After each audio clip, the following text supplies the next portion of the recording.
Assalamualaikum warahmatullahi wabarakatuh. Selamat malam Pak Ernawan. Semoga kita selalu diberikan kesehatan dimanapun dan kapanpun.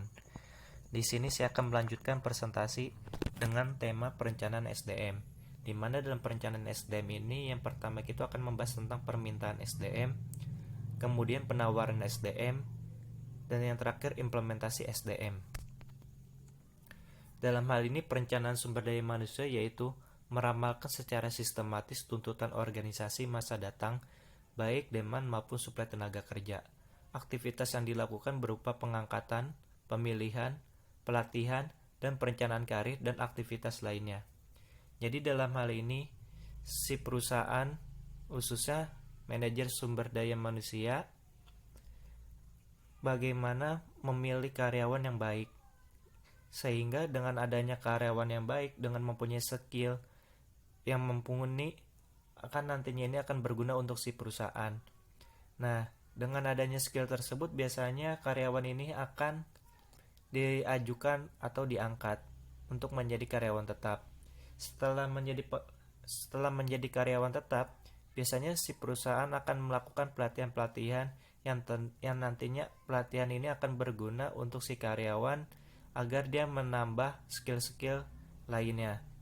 Agar nantinya dengan skill atau keahlian tersebut, si karyawan nantinya akan memberikan dampak yang baik untuk si perusahaan ini. Nah, dalam hal ini perencanaan dilakukannya yaitu biasanya perencanaan yang lengkap dalam SDM ini dilakukan oleh perusahaan menengah maupun besar. Karena organisasi yang besar memungkinkan mereka untuk yang pertama ini memperbaiki penggunaan sumber daya manusia, kemudian membandingkan aktivitas personalnya dan tujuan organisasi, mencapai penghematan dalam mengangkat pegawai baru, membuat permintaan utama atas pasar tenaga kerja setempat secara berhasil, mengkoordinasikan program-program manajemen personalnya dengan bidang lainnya. Sebab-sebab permintaan sumber daya manusia itu yang pertama itu adanya tantangan eksternal. Kalau tantangan eksternal ini memungkinkan kita si perusahaan agar tetap bersaing dengan perusahaan lainnya.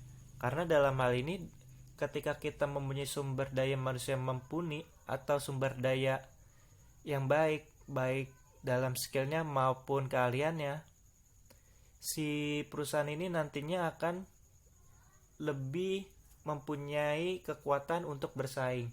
Karena dengan adanya skill tersebut nantinya akan membuat adanya suatu inovasi-inovasi terbaru, atau bisa dibilang si karyawan ini mempunyai inovasi dan kreativitas yang nantinya akan berguna untuk si perusahaan. Kemudian tantangan sosial dan politik, perubahan teknologi. Jadi dengan seiringnya perkembangannya waktu, pasti teknologi akan terus mengupgrade. Karena itulah sumber daya manusia kita harus diupgrade juga agar jangan hanya dari teknologi yang diupgrade tapi sumber daya manusianya tidak diupgrade. Karena kalau misalnya hanya teknologinya, maka tidak ada yang menjalankannya. Jadi sumber daya manusianya harus diupgrade untuk bisa menggunakan teknologi yang terbaru. Kemudian persaingan, dan terakhir keputusan organisasi. Dalam hal ini untuk eksternalnya itu ekonomi, sosial, politik, legal, teknologi, dan kompetitor. Sedangkan organisasinya yaitu strategic plan, pengeluaran, penjualan, dan forecast produktivitas, kemudian new venture, organisasi, dan job design. Sedangkan untuk workforce yaitu retirement, resignation, termination, death, leave, and absence. Peramalan sumber daya manusia. Yang pertama itu peramalan sumber daya manusia adalah usaha untuk meramalkan tuntutan masa depan organisasi mengenai para pegawainya. Jadi tidak hanya tentang memforecast apa yang nanti usahanya laku, tapi sumber daya manusia itu bisa diforecast agar terjadinya sinkronisasi kebutuhan karyawan dengan produktivitas si perusahaan. Jika misalnya Jika misalnya perusahaan ingin menjalankan satu departemen, misalnya itu membutuhkan 1.000 karyawan. Nah, dalam 1.000 karyawan ini pasti adanya pegawai kontrak. Misalnya itu pegawai kontraknya itu ada sekitar 300.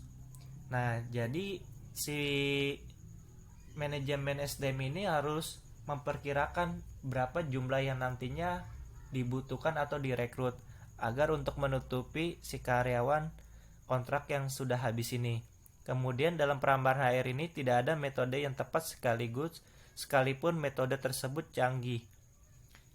Jadi dalam hal ini peramalan HR ini tidak selalu tentang metode apa yang paling tepat, tapi bagaimana melihat situasi yang selalu berkembang.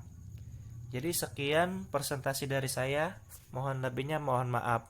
Wassalamualaikum warahmatullahi wabarakatuh.